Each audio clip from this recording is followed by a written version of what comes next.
When you don't understand who your ideal customers are, you can't quite cater to them because you're trying to be catering to nearly all and you are wasting a lot of you are wasting a lot of your energy and time trying to speak to everyone, But then as you fine tune your method and you understand who your ideal customer are, one, they're pleasurable to deal with because they understand this. They have been to Morocco. They know the culture. They are well-traveled women over, I say women because 92% of my demographics are women, over 50 years of age, cultivated people, well-educated.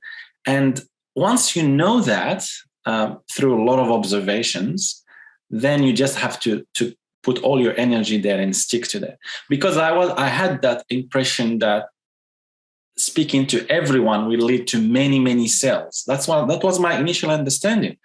But I was just trying to, I was wasting a lot of time and money trying to speak to everyone. But once you know your ideal customers, you focus to that, you cater to them, the product they want, the journey becomes much, much more pleasurable. Yeah. And of course, it took me a while to understand this, and I'm still learning. Yeah.